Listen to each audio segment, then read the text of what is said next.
Today I'm creating a fun floating tag as a base for my floral focal point.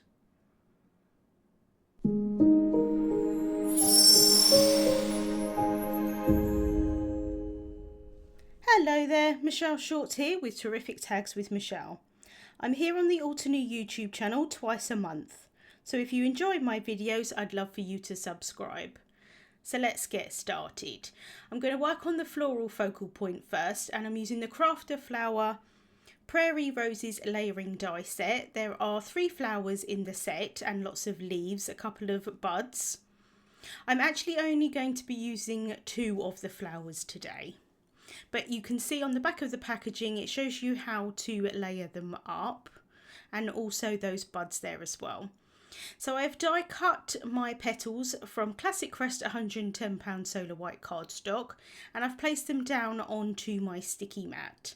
That's going to hold them in place while I do some ink blending on top. I'm using the Blue Mountains Fresh Dye ink collection today. For this first shade, this is really pale, so I'm really just using it as a transition colour so that I can have the tips of the petals stay white off the cardstock and then have the darker blues in the centre of those petals. So this is just quite nice to have that transition colour so that I don't get any kind of harsh lines or anything when I'm trying to blend out to the white of the cardstock. And I do just tend to go in lighter and then work my way up to the darker colours. That's just how I prefer to do ink blending. I'm using a mini ink blending brush, and I tend to dab off the excess ink from my brush onto a mat or something like that. The idea is that I would hope to pick it back up so that I'm not wasting any ink, but sometimes, I'll be honest with you, I do forget to pick it up. I tend to do it better with darker colours because you can see them a little bit better on this mat. As you can see, this mat is very well used. It is very stained with lots of inks, but it still works really well, so you know, I'm going to keep going for as long as I can with this mat.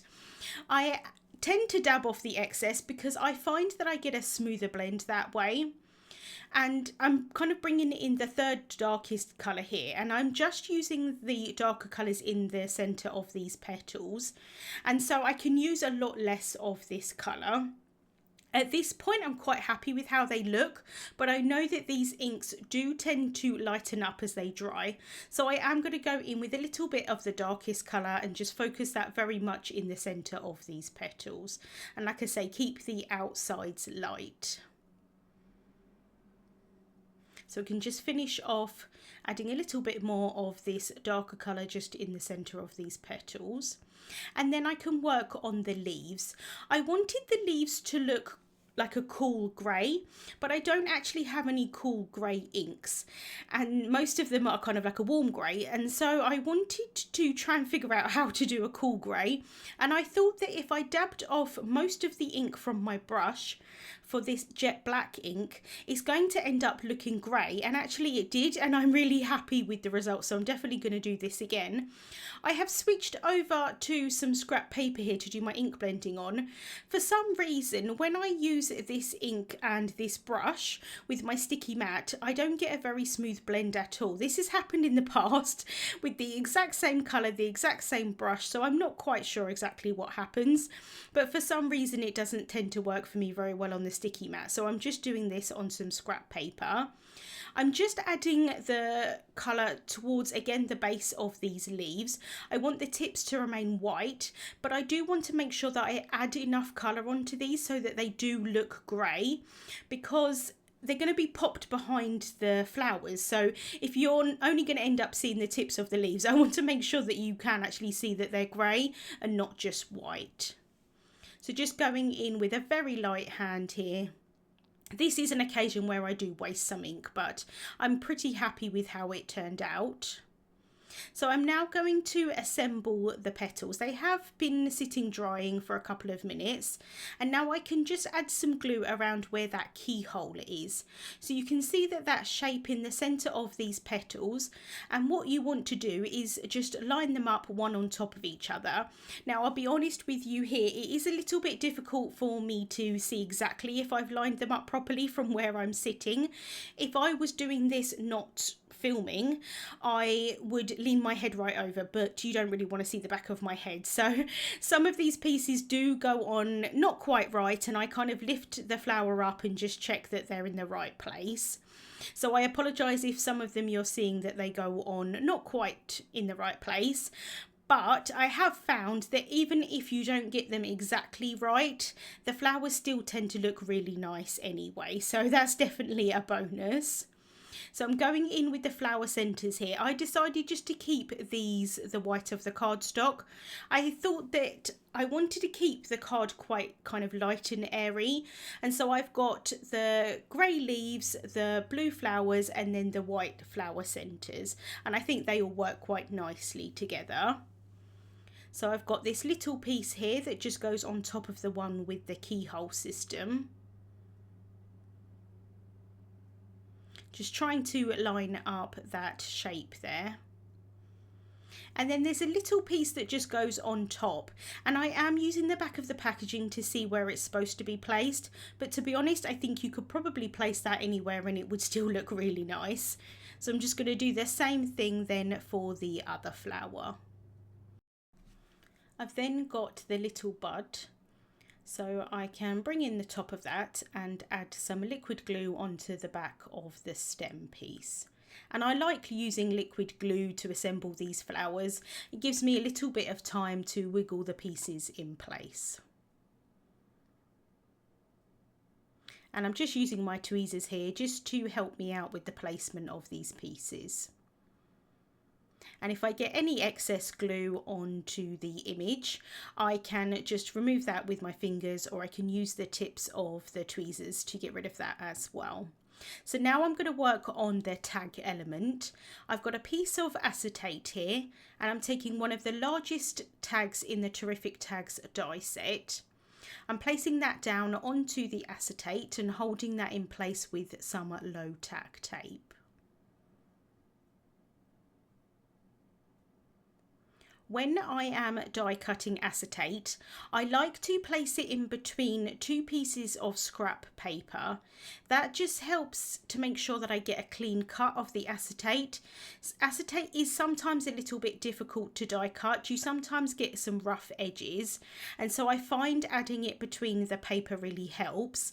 And I do also like to place a piece of paper on the top of what I'm cutting as well.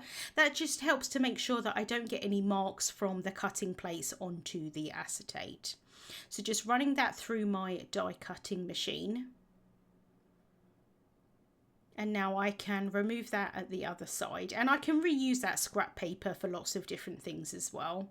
So I can pop out the hole for the tag there at the top, and then I wanted this tag to not be quite as tall. You could definitely go in and do some partial die cutting here with the bottom of the tag, but I'm just going to cut it down with my guillotine. The only downside to that is that I was worried that the bottom corners were going to be a bit sharp. In actual fact, they really weren't that bad, and because I'm adding this onto a card, I think that they would be fine. But I am just going in with some scissors, and I'm just going to slightly round those corners slightly with the scissors just to make sure that they're not sharp at all. If I was doing this as a standalone tag, I definitely would probably do the partial die cutting with the bottom of the tag. So now I can figure out the placement of these flowers and leaves. And I like to do this first before I stick anything down.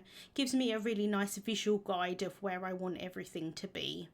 So I'm just cutting down that stem there.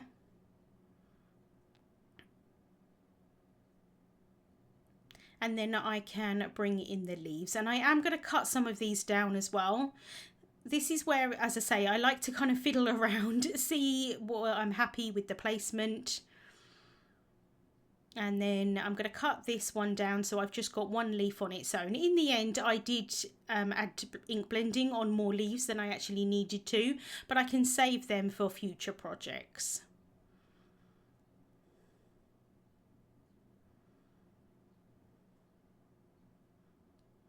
So I'm pretty happy with how that looks. I have said in my last video that I'm not really that keen on using liquid glue on acetate. I find that everything slides around a little bit. I am actually going to use it later for some embellishments, but for this I wanted to use the glue tape. So I'm just adding some of that onto the back of these leaves here. I'm going to cut down some of those stems of the leaves. That just helps to prevent too much bulkiness from behind the flowers. And I do like having some elements overhanging the tag. This is going to go on a card, but even if it was a standalone tag, it is quite nice for me personally having some of those elements overhanging. So I can cut these down again and pop these behind this flower here at the top. The great thing about this glue tape is that you do have some time to lift up the elements and then re-stick them down if you want to.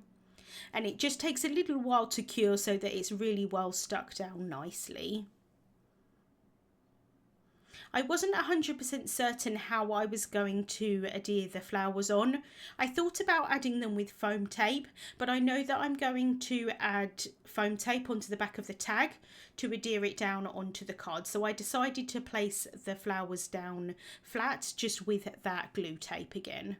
But I am just kind of manipulating them a little bit with my fingers just to bring up the sides of those petals just so that they're not completely flat. Just gives a little bit of extra dimension without actually having too much dimension. So I can adhere this one down here, and then I decided that I wasn't 100% certain on where that bud was, so I'm just going to move that slightly.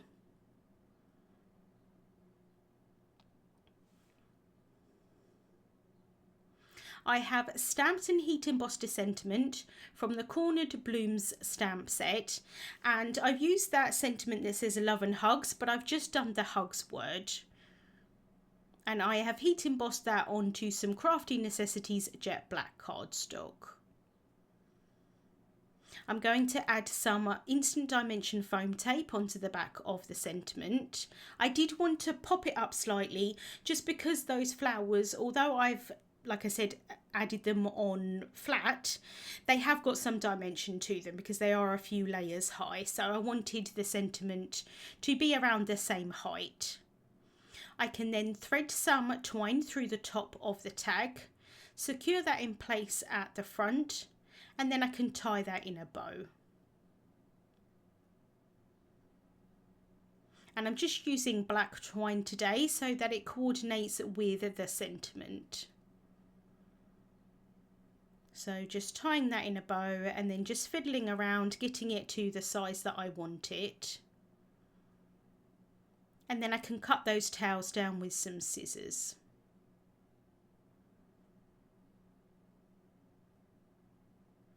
And that is the tag if I was to do it as a standalone tag.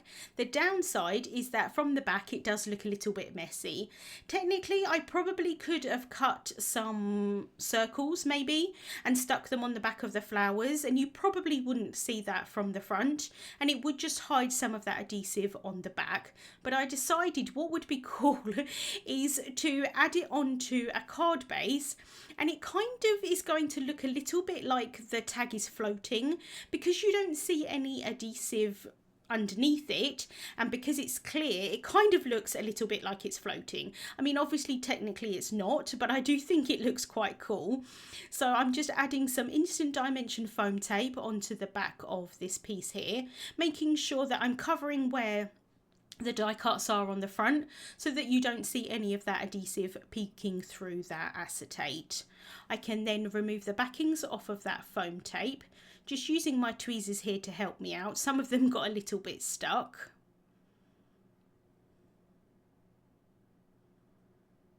And then I decided just to add a little bit more of that foam tape there on the left hand side. Well, what will be the left hand side when I flip it over. I can then adhere that down onto an A2 size white card base. So that's a finished size of 4¼ inches by 5½ inches. And I'm just being really careful here. I apologise for my head there, but I'm just trying to make sure that I place this down on straight. I pretty much have only one go at this, so I'm going to try my best to make that as straight as possible and press that down once I'm happy with the placement. And I think it looks quite cool. I think it looks a little bit like it's hovering on top of that card base, kind of like it looks like it's floating. So I'm going to finish off by embellishing with some dazzling diamond sequins. These are more on the silver side, and I thought that they would go quite nicely with the colours on the flowers and leaves. So I'm just trying to figure out here the placement of these sequins. Sometimes it takes me just a few seconds to figure out the placement. Sometimes, like today, it decided to take me quite a few minutes trying to figure it out, but that's why I like to place things down before I stick anything down, so I've got time to move them about and change my mind if I want to. As I mentioned in my last video, these sequins do come in individual bags of the different sizes. I've decided just to pop them all in one tub, and then I can just grab the size that I want to. I think that that works quite nicely for me. So once I've figured out the placement of these sequins, I'm just using a little bit of liquid glue, dabbing that onto the acetate, and then I can lift up that sequin and place it down. They were a little bit fiddly. To be honest with you, I should have grabbed my perfect picker. It would have been so much easier to pick up these sequins rather than me trying to use the tweezers, but never mind, you live and learn, don't you? This glue is going to take a little bit longer to dry because I'm doing it on top of the acetate, but it will eventually dry. You just need to be careful not to move those.